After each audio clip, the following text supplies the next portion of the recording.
الحمد لله والصلاة والسلام على سيدنا محمد وعلى آله وأصحابه أجمعين.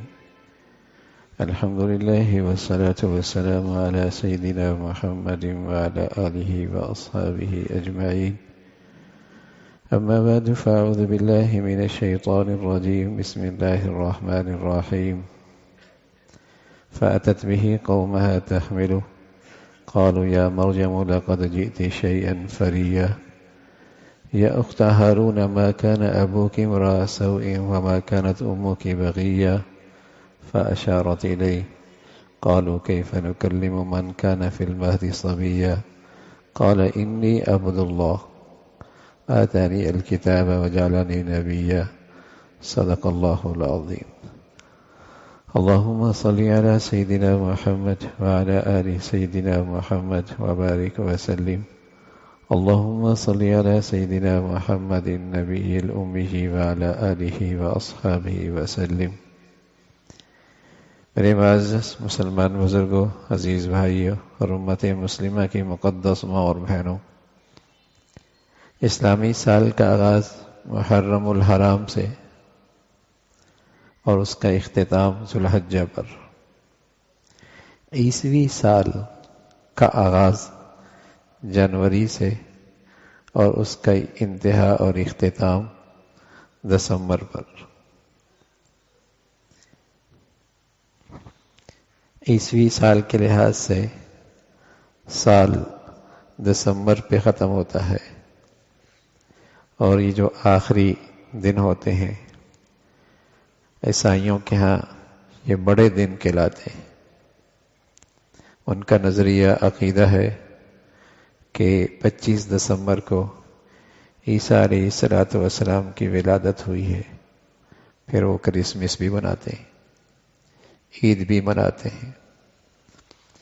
وہ حضرت عیسیٰ علیہ السلام کی ولادت کو بنیاد بنا کر عید منا رہے ہوتے ہیں۔ اسلام کی تعلیمات ہیں، اقلیت کا تحفظ ہے، اور اسلام نے اقلیتوں کے حقوق بتائے ہیں اور ان کی جان مال کی حفاظت کی تعلیم دی ہے۔ البتہ ان کے جو شرکیہ رسوم ہیں،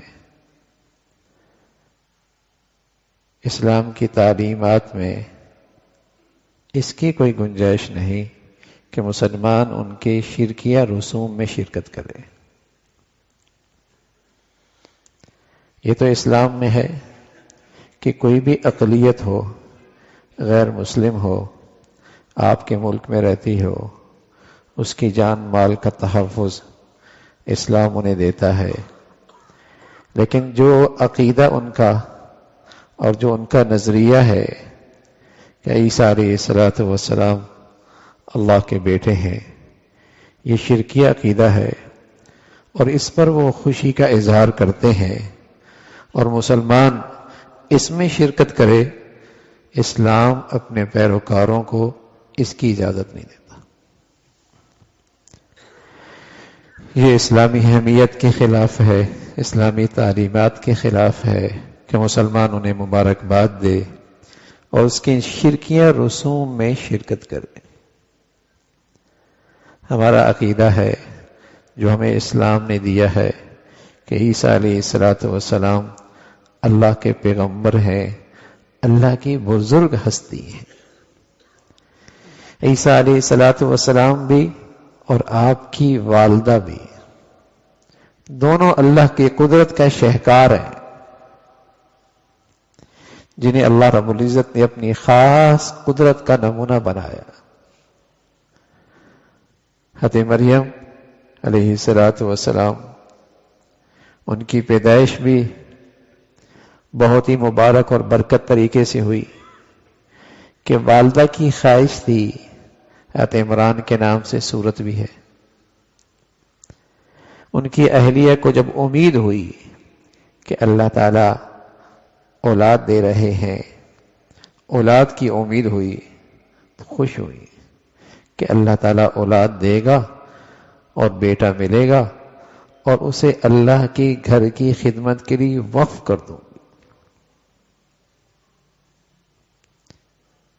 یہ اللہ کے نیک بندوں میں بڑی سعادت کی بات ہوتی تھی کہ میرے گھر کا کوئی فرد اللہ کی خدمت کے لیے، اللہ کے گھر کی خدمت کے لیے قبول ہو جائے. یہ اعزاز ہوتا تھا. مسجد اقصی ہے، خدمت کی چاہت ہے، اللہ اولاد دے رہا ہے، دعائیں کر رہی ہیں کہ نرینہ اولاد ملے گی تو اللہ کے گھر کی خدمت کرے. میں اللہ کے گھر کے لیے وقف کر دوں. اللہ کی شان بیٹا نہیں ہوا، بیٹی ہوئی. تو تھوڑی سی پریشان سی ہوئی کہ میں اس سعادت سے محروم ہو رہی ہوں. ہمیں ہمارے گھرانے کو یہ خدمت نہیں ملے گی. تو اللہ تعالیٰ کی طرف سے تسلی آئی، پیغام آیا کہ یہ بیٹی ایسی ہے جس پر ہزاروں بیٹیاں قربان. اور بچپن ہی میں ان کی زندگی میں بزرگی نظر آنے لگی، اللہ کی خاص قدرت نظر آنے لگی، بے موسم پھل ان کے دسترخوان پہ نظر آنے لگے. جن بزرگوں کی سرپرستی اور تربیت میں تھیں حضرت زکریا علیہ السلام، وہ بھی اس بزرگی سے متاثر ہوئے کہ موسم کے پھل نہیں ہیں، دسترخوان پہ ملتے ہیں. فرمانے لگے مریم یہ کہاں سے آتے ہیں؟ فرمایا اللہ کی طرف سے. تو حضرت زکریا علیہ السلام کے دل میں ہمیشہ ایک خواہش ہوتی، تو اس خواہش میں تازگی ہوئی. اولاد نہیں تھی حضرت کی، اولاد نہیں تھی، اور موسم بھی اب نہیں رہا تھا اولاد کا. بوڑھے ہو چکے تھے، اہلیہ بھی بوڑھی ہو چکی تھی، خود بھی بوڑھے ہو چکے تھے. لیکن جب یہ منظر حضرت مریم کے پاس دیکھا تو وہ خواہش پھر جاگ اٹھی. کہنے لگے اللہ سے فریاد کرنے لگے، اے اللہ یہاں بغیر موسم کے پھل آ سکتے ہیں، اگرچہ میرا بھی موسم اولاد کا نہیں، لیکن تو موسم کا بھی محتاج نہیں، تو بن موسم کی بھی دے دیتے. تو اللہ تعالیٰ نے زکریا علیہ السلام کو بیٹا دیا، حضرت یحییٰ علیہ السلام. اسی بڑھاپے میں بال بھی سفید، بیوی بھی بانج. اللہ تو اللہ. اس سعادت مند بیٹے کا ذکر بھی قرآن میں ہے. فرمایا نام بھی ہم نے دیا، نام بھی اس سے پہلے ایسا کسی کا نہیں تھا. تو حضرت مریم علیہ السلام جو حضرت عیسیٰ علیہ السلام کی والدہ ہے، وہ خود اللہ کی قدرت کی شہکار ہے. نیک سیرت، پاک دامن، پاکیزہ زندگی گزارنے والی. اللہ تعالیٰ نے جب جبرائیل امین کو بھیجا، جاؤ حضرت مریم کو بتاؤ تمہاری اولاد ہونے والی ہے. تو جب آئے انسانی شکل میں، اجنبی مرد کو جب ایک پاک دامن عورت اپنے سامنے دیکھے تو گھبرانا تو ہوتا ہے. اجنبی مرد کو ایک پاک دامن اپنے سامنے دیکھے تو گھبرانا تو ہوتا ہے. گھبرائیں. قالت انی اعوذ بالرحمن منک ان کنت تقیا. اللہ سے ڈر. کون ہے؟ اللہ کی پناہ.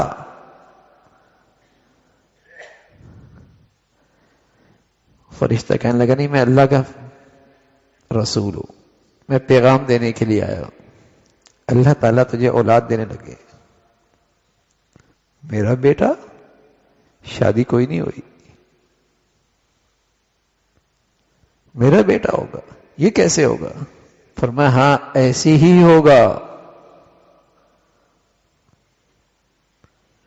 اللہ تعالیٰ تجھے اپنے قدرت کا نمونہ بنا رہے. تیرے گھر میں اللہ کی خاص قدرت کا نظارہ ہوگا، ایسے ہی ہوگا. کچھ دنوں کے بعد امید سے ہوگی.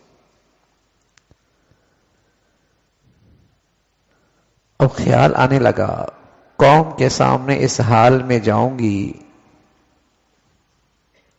بچہ بھی ہو گیا تو لوگ کیسے یقین کریں گے؟ کیسے میں انہیں مطمئن کروں گی؟ تو اللہ تعالیٰ نے فرمایا کہ آپ کہنا میرا بولنے کا بھی روزہ ہے، باقی یہ بچہ خود بولے گا۔ یا اخت ہارون ما کان ابوک امرأ سوء وما کانت امک بغیہ، اے ہارون کی بہنا یہ کیا تماشا کیا تو نے؟ طرح طرح کی بولیاں، طرح طرح کے الزامات، یہ کیا کر دیا تم نے؟ تیرا باپ ایسا نہیں، تیرا بھائی ایسا نہیں۔ کوئی جواب نہیں۔ فاشارت الیہ، اس سے پوچھ لو۔ سبحان اللہ، نیکی ہو، پاک دامنی ہو، پاکیزگی ہو تو اللہ تعالیٰ کبھی کبھی اپنا نظام ایسا بدلتے ہیں کہ دنیا ایسا کرنے سے بھی، دیکھنے سے بھی پہلے عاجز تھی۔ معصوم بچہ ہے، دودھ پیتا ہے، یہ تو موسم بولنے کا نہیں ہے، لیکن حضرت مریم کی عزت کا مسئلہ ہے، آبرو کا مسئلہ ہے، عفت اور پاک دامنی کا مسئلہ ہے، دنیا انگلی اٹھا رہی ہے، اور ان کے بطن سے ایک پاکیزہ شخصیت نے، اللہ کے پیغمبر نے آنا تھا۔ ایک بڑی ہستی دنیا میں آنے والی ہے، ان کا کردار کیسے داغدار رہے، کیسے ان کے کردار پر انگلی اٹھائی جائے؟ بڑی شخصیت آنے والی۔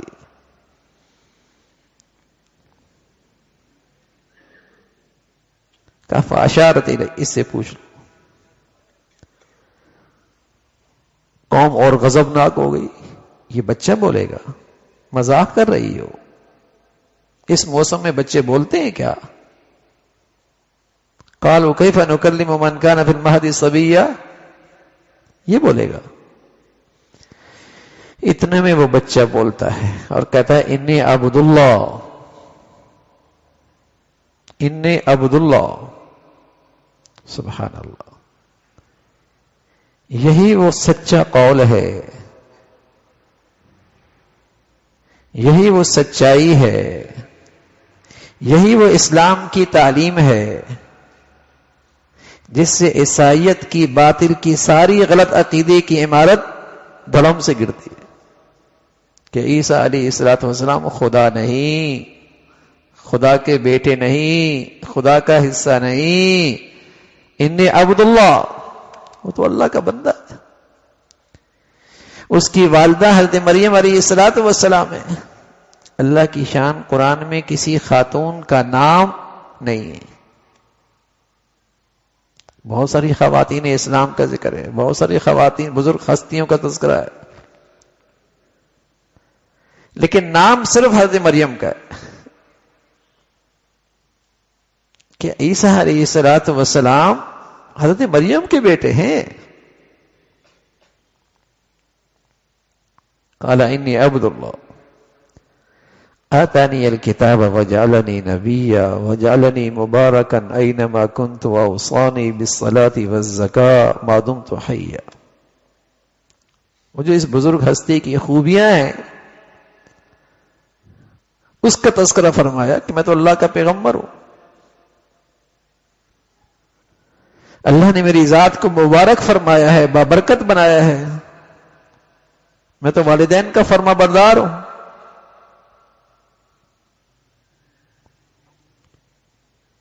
اللہ نے مجھے سلامتی عطا فرمائی ہے، عزت بخشی ہے، اپنی صفات کا اپنا تعارف کرایا۔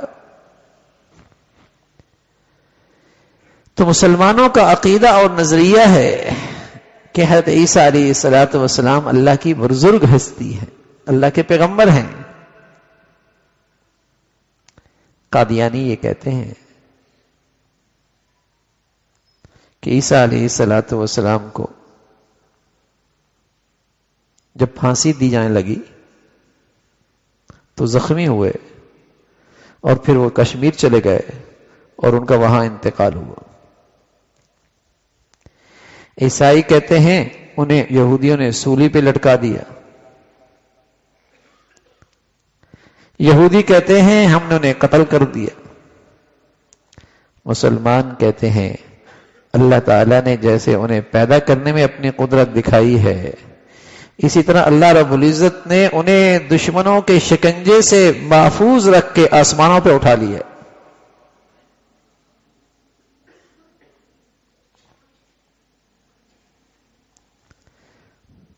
ان کا پیدا ہونا بھی عجوبہ اور قدرت اللہ کی،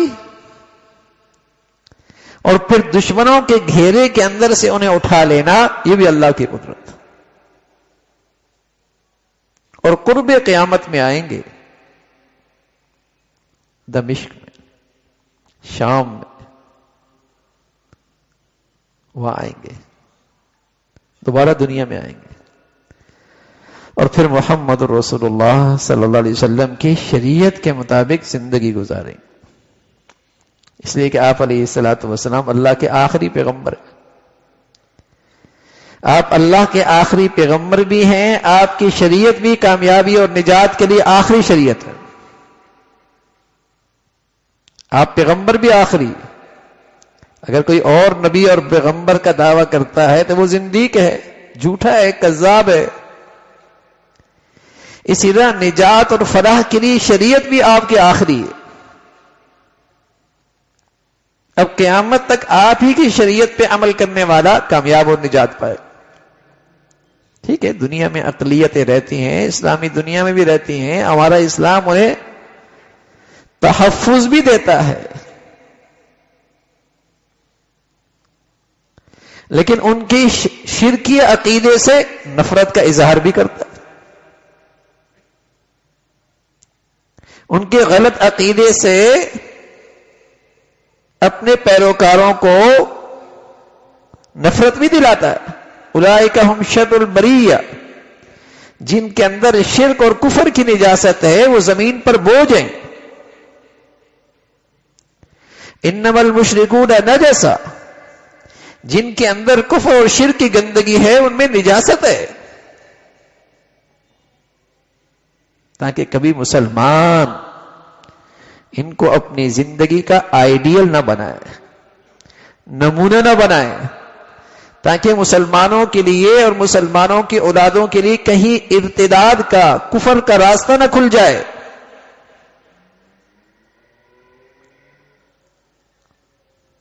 پہلے برائی ختم ہوتی ہے، پہلے اس نجاست سے نفرت ختم ہوتی ہے، پھر آدمی کفریہ اور شرکیہ نظریہ قبول کرتا، پھر نیا مذہب وجود میں آتا ہے، نیا مذہب وجود میں آتا ہے، بس میاں انسانیت ہونی چاہیے، انسانیت ہونی چاہیے۔ اس لیے یہودی سے بھی شادی کرتا ہے، ہندو سے بھی کرتا ہے، سکھ سے بھی کرتا ہے، کہ بھائی انسانیت ہونی چاہیے۔ تو اسلام اپنے پیروکاروں کو اس بات کی بھی تلقین کرتا ہے کہ اقلیت کہیں بھی ہے اس کے حقوق ہیں، لیکن شرک کا نظریہ، کفر کا عقیدہ یہ ایک نجاست ہے، پخانے کے قریب نہ جانا، گندگی ہے، یہ گندگی ہے، یہ بدبودار چیز ہے۔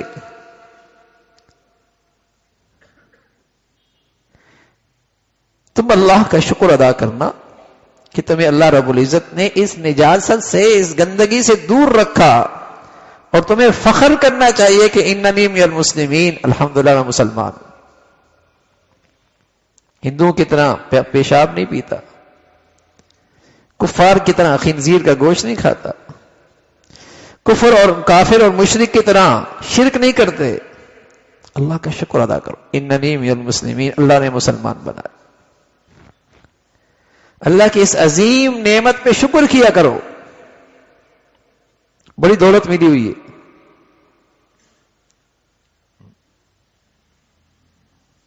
اللہ کا شکر ادا کرو۔ تو یہ جو کفر اور شرک ہے، جو اس کی نجاست کا تذکرہ قرآن میں ہے، اور کہا کہ جو کفر اور شرک کی زندگی اختیار کر رکھتے ہیں وہ انسانیت کے دائرے اور منصب پر نہیں ہے، گر جاتے ہیں، کیونکہ وہ اللہ کی شان میں گستاخی کرتے ہیں، اللہ کی شان میں بے ادبی کرتے ہیں۔ جیسے ایک مسلمان، ایک غیرت مند مرد اپنی بیوی کی بہت ساری کمیاں برداشت کر لیتا ہے، لیکن جہاں اس کی زوجیت میں کوئی شرکت کرے تو غیرت مند برداشت نہیں کرتا۔ ایک غیرت مند مرد برداشت نہیں کرتا، کوئی اس کی زوجیت میں شرکت کرے یہ کمی برداشت نہیں۔ تو اللہ تعالیٰ اپنے بندوں کی بہت سی کمیاں معاف فرما دیتے ہیں، لیکن کوئی شخص اللہ کے ساتھ شرک اور کفر کرے اور اس کو چیلنج کرے اللہ کی اس شان کو، ان اللہ لا یغفر ان یشرک، ایسے مشرک کی معافی نہیں ہے، شرک کی معافی نہیں ہے۔ ان الشرک لظلم عظیم، شرک بہت بڑا ظلم ہے، یہ برداشت نہیں۔ تو غیر مسلموں کی جن کی عقیدے کی اور جن کی مذہب کی بنیاد شرک پر ہے، اسلام اپنے پیروکاروں کو اس میں شرکت کی اجازت نہیں دیتا، اس میں مبارکباد کی اجازت نہیں دیتا، ان کے مذہبی رسوم میں شرکت کی اجازت نہیں دیتا، یہ غیرت کے خلاف۔ ویسے مسلمان کتنی بھی کمیاں کر لے، کمزوریاں کر لے، معافی ہے، لیکن خدا نہ خاصہ شرک میں مبتلا ہو گیا، یہ خطرے کی چیز ہے۔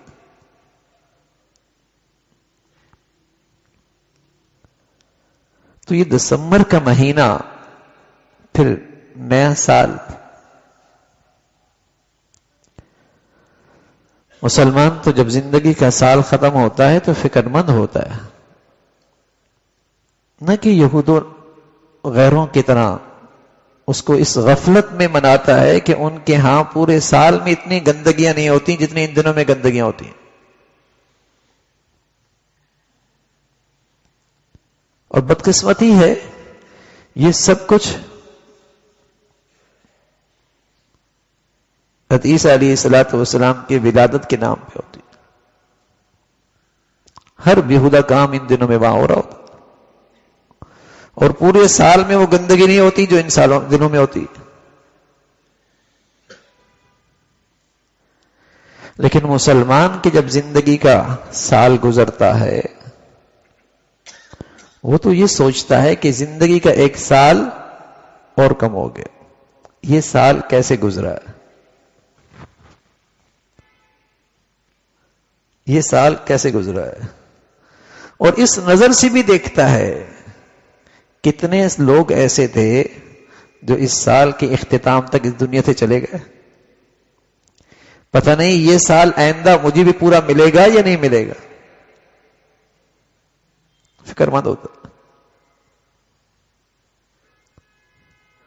نہیں یہ کہ غفلت کے ساتھ اللہ حفاظت فرمائے کہ نیا سال اگر شروع ہوتا ہے اور گناہوں کے ساتھ اس کا آغاز ہوتا ہے، اللہ تعالیٰ کی نافرمانی کے ساتھ اس کا آغاز کرتا ہے، تو بڑی بد نصیبی ہے۔ نحوست کے ساتھ اس کا ایک سال شروع ہو رہا ہے، اللہ کو ناراض کر کے اپنی زندگی کا ایک نیا سال شروع کر رہا ہے، بڑی محرومی ہے۔ لیکن چونکہ مسلمانوں کو بدقسمتی سے غیروں کی تہذیب پلائی جا رہی ہے، غیروں کے طور طریقے پلائے جاتے ہیں، سکھائے جاتے ہیں، اور اس پر فخر کرایا جاتا ہے، یہ اعزاز کی بات ہے، غیروں کی نقالی کرنا۔ ان کی عظمت جب دل میں آتی ہے، ان کی قدر جب دل میں آتی ہے، جب ان کے ہیروز پڑے جاتے ہیں، انہی کی بڑائی دکھائی جاتی ہے، تو مسلمانوں کی نئی نسل ان سے مرعوب ہوتی ہے، ان کی ہر چیز کی نقل کرنا اس میں اپنے لیے عزت سمجھتی۔ پہلے مسلمانوں میں اپنے ہیروز ہوا کرتے تھے، اپنے بزرگوں کے تذکرے ہوا کرتے تھے، اللہ کے نیک بندوں کی زندگیاں دیکھتے تھے اور ان جیسی نقالی کرنا اپنا اعزاز سمجھتے تھے. اس لیے رسول اللہ صلی اللہ علیہ وسلم نے بتایا کہ جو مسلمان یہ چاہے کہ میں بھی کافر کی طرح لگوں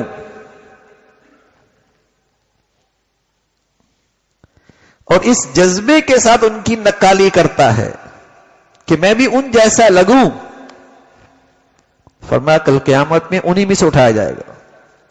اگرچہ وہ مسلمانوں کے گھروں میں پیدا ہوا اور مسلمانوں کا سا اس کا نام ہے اور پیدائش بھی مسلمانوں کے ہاں ہوئی اور اس کی ابتدا میں اسلامی رسم و رواج بھی کیے گئے، لیکن اگر اس کی چاہت یہ ہے، جذبہ یہ ہے، شوق یہ ہے کہ میں ان کی یہ نقالی کر کے ان جیسا لگوں، تو قیامت میں انہی میں سے اٹھایا جائے گا.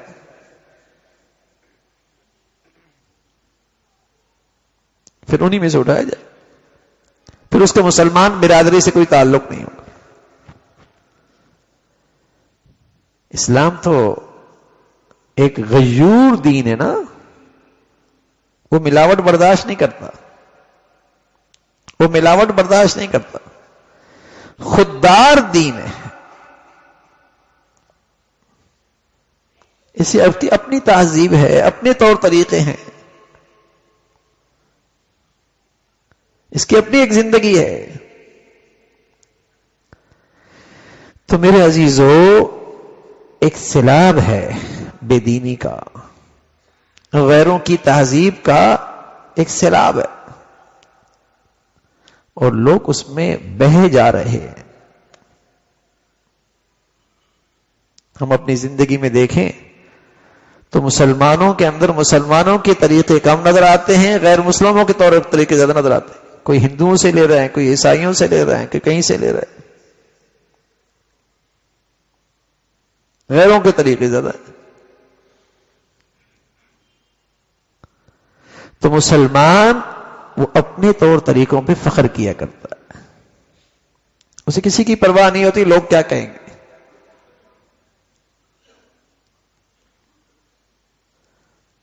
حدیبیہ کے موقع پہ اللہ کے نبی صلی اللہ علیہ وسلم نے سفارت کے لیے اپنے داماد حضرت عثمان رضی اللہ عنہ کا انتخاب فرمایا. فرمایا مکہ والے جنگ کی تیاریاں کر رہے ہیں، انہیں جا کے یہ پیغام دو ہم جنگ کرنے نہیں آ رہے، ہم تو بیت اللہ کا طواف کرنے آ رہے ہیں اور طواف کر کے امن کے ساتھ واپس چلے جائیں. یہ پیغام دے کر حضرت عثمان کو بھیجا. وہ رات مکہ میں اپنے بھتیجے کے ہاں ٹھہرے. بھتیجا اب تک ہدایت کے نور سے محروم تھا، اسلام کے روشنی سے محروم تھا. جب صبح ہونے لگی تو حضرت عثمان رضی اللہ عنہ کی سلوار ٹخنوں سے اونچی تھی.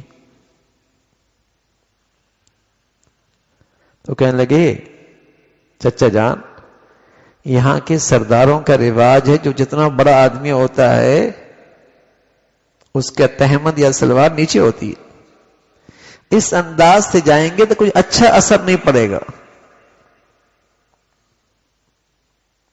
کوئی اچھا اثر نہیں پڑے گا. تو حضرت عثمان رضی اللہ عنہ فرمانے لگے بھائی اچھا اثر پڑے نہ پڑے، میں نے تو اپنے محبوب کو ایسے ہی دیکھا ہے.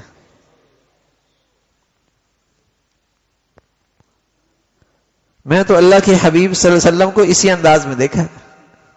میرے لیے عزت کے لیے بس اتنا ہی کافی ہے، میرے لیے اس عمل کی عظمت کے لیے اتنا ہی کافی ہے کہ اللہ کے نبی کا طریقہ ہے. لوگ کیا کہیں گے؟ میاں وہ تو کہتے رہیں گے، جب تک لوگوں کے کہنے سے ڈرتے رہو گے لوگ کہتے رہیں گے،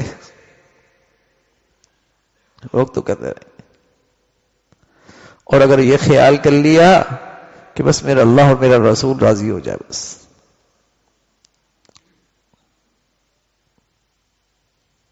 لوگ تو کہتے رہیں گے. تو آج مسلمان شرماتا ہے نا، احساس کمتری کا شکار ہے.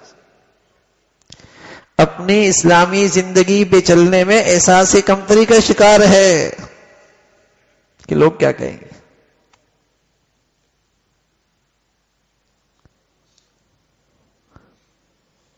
فخر ہونا چاہیے. الحمدللہ. کھانا کھاتے ہیں نا، کیا کہتے ہیں آپ؟ الحمدللہ الذی اطعمنا وسقانا وجعلنا من المسلمین. اللہ تیرا شکر ہے، تو نے اسلام جیسی دولت دے رکھی. یہ تو بہت ہی غیر معمولی انعام ہے. اس لیے میرے عزیزو، جہاں اللہ کی اور نعمتوں پہ شکر کرنے کی عادت رکھو، وہاں نعمت اسلام پر بھی شکر کرنے کی عادت بناؤ.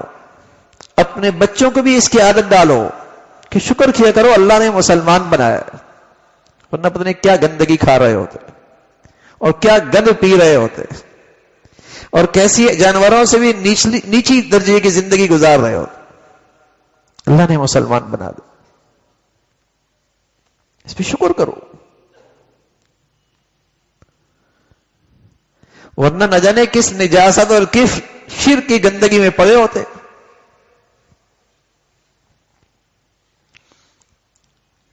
اب عیسیٰ علیہ السلام بیٹا، جو کسی کا بیٹا ہوتا ہے ظاہر ہے اس کی جن سے ہوتا ہے، جن سے ہوتا ہے. تو کیا عیسیٰ علیہ السلام اللہ کی جن سے ہیں؟ تو گویا کہ اللہ کی پھر جنس بہت سارے خدا ہو جائیں گے.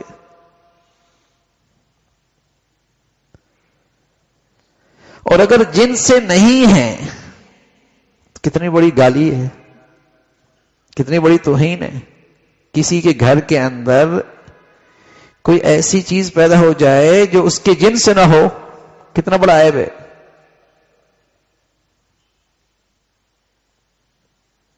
تو اللہ تعالی اس گندگی سے محفوظ رکھے، اس گستاخی سے محفوظ رکھے. ہمارا نظریہ ہے حضرت عیسیٰ علیہ السلام اللہ کی بزرگ ہستی، اللہ کے پیغمبر، اور آپ کی والدہ محترمہ سبحان اللہ اللہ کی پاکیزہ خاتون محترم، اور جسے کہیں کہ اللہ کی بہت بڑی ولیہ، بہت بڑی ولی.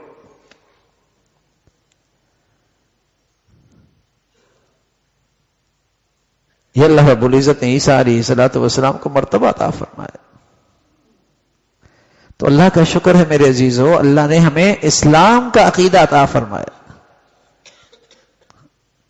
اسلام کی زندگی سے نوازا ہے.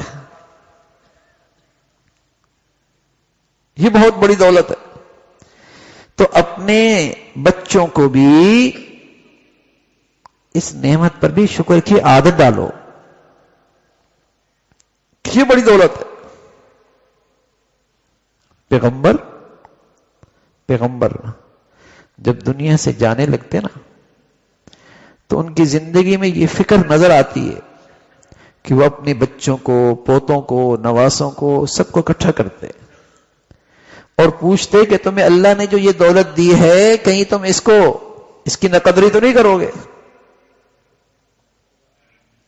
حضرت یعقوب علیہ السلام جب دنیا سے جانے لگے، اذ قال لبنیہ ما تعبدون من بعدی قالوا نعبد الہک و الہ آبائک ابراہیم و اسماعیل و اسحاق الہا واحدا ونحن له مسلمون.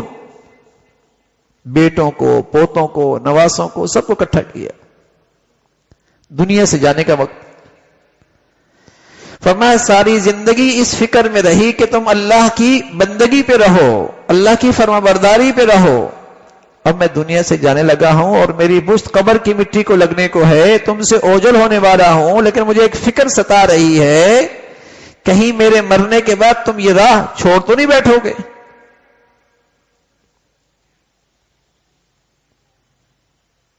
یہ وہ پیغمبر کہہ رہے جس کا گھر کا ماحول ایسا ہے کہ جس کے باپ بھی پیغمبر، جس کے دادا بھی پیغمبر، جس کے چچا بھی پیغمبر. سبحان اللہ. بتائیے کیسا پاکیزہ ماحول ہوگا. لیکن جب کسی چیز کی قدر و قیمت دل میں ہوتی ہے تو اس کی فکر بھی زیادہ ہوتی ہے کہیں ضائع نہ ہو جائے. ایسے پاکیزہ ماحول میں پرورش پانے والی وہ اولاد، وہ بیٹے پوتے نواسے،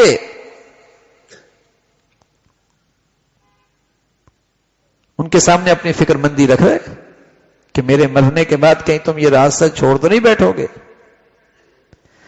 تو سب نے بیک آواز کہی اننی من المسلمین، ہم تو اللہ کے فرما بردار بن کے زندگی گزاریں گے.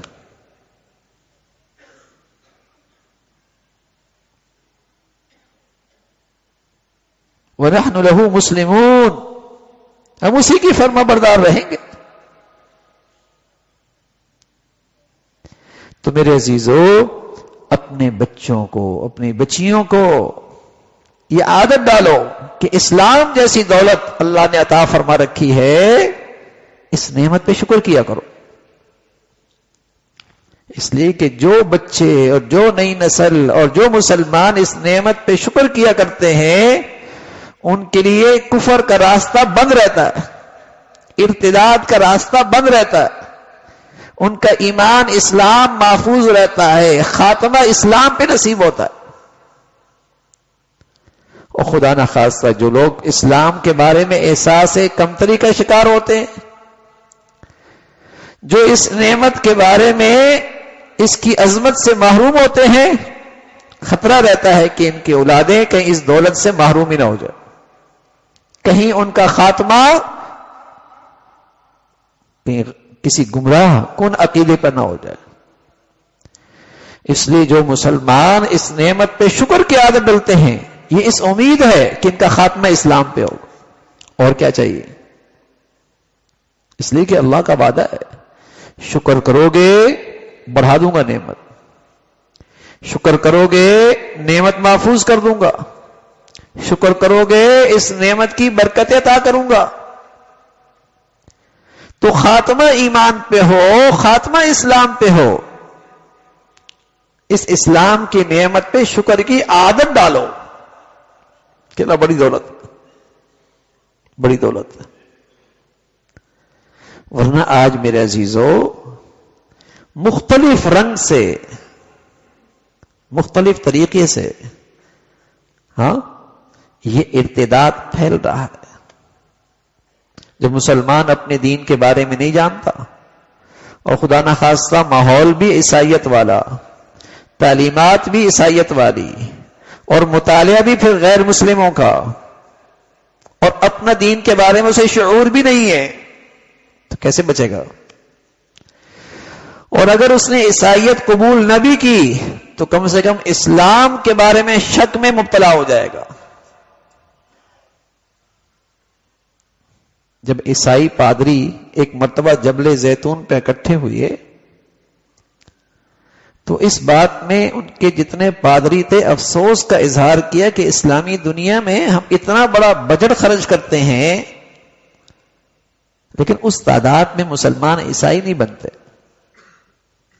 تو ان کا جو لاڈ پادری تھا اس نے حوصلہ دیا، تسلی دی، کہنے لگا ہم جو اسلامی دنیا میں تعلیم کے نام پر، ہسپتالوں کے نام پر، رفائی کاموں کے نام سے جو ہم محنت کر رہے، ہمارا مقصد مسلمانوں کو عیسائی بنانا نہیں، ہمارا مقصد ہے مسلمان نہ رہے. بتائیے اس میں کتنے کامیاب ہو گئے؟ یہ نہیں مقصد کہ تم عیسائی مسلمانوں کو عیسائی بنا، یہ آسان نہیں ہے. ہاں اس درجے کی محنت ضرور ہے، اس کے نتائج خوب آ رہے ہیں کہ مسلمان نہیں رہا. کہیں جائیے آپ، ایک مسلمان اور غیر مسلم کی زندگی میں کتنا فرق نظر آتا ہے. کسی بھی شعبے میں جائیے دیکھ لیجئے کتنا فرق محسوس ہوتا ہے. تو میرے عزیزو، جب آپ کو اپنے سچے مذہب کے بارے میں، سچے عقیدے کے بارے میں میرے بچے اور بچیوں کو آگاہی نہیں ہوگی،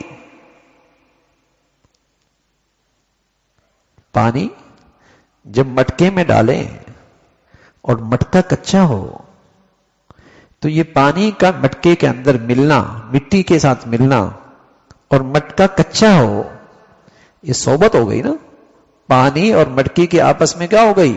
صحبت ہو گئی، ملنا ہو گیا. مٹکا کچا ہے تو پانی کیا کر دے گا؟ سوراخ کر دے گا، سوراخ کر دے گا. جب میرے بچے اور بچیاں بے دینی کے ماحول میں جائیں گی اور بسا اوقات کفریہ ماحول میں رہیں گے اور ان کی ایمان کی مٹی کچی ہے، ان کی سوچ اور فکر اسلامی میں پختگی نہیں، اور وہ باطل کی محنت مل گئی، صحبت مل گئی، سوراخ ہو جائے گا. اور ہو رہا.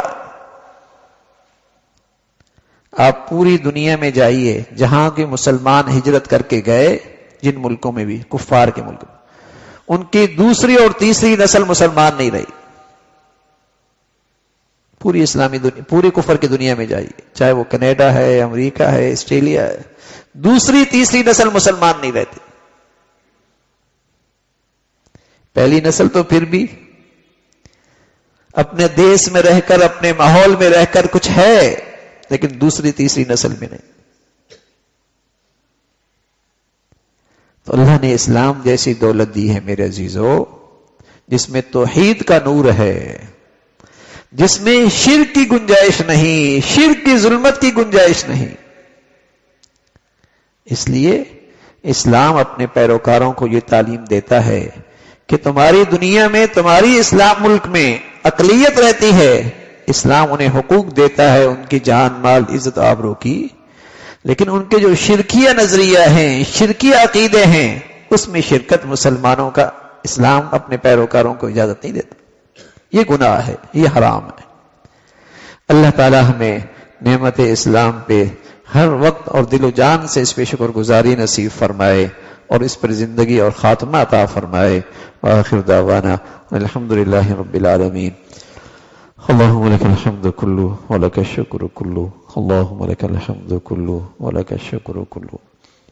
اللہم اعنا علی ذکرک و شکرک و حسن عبادتک.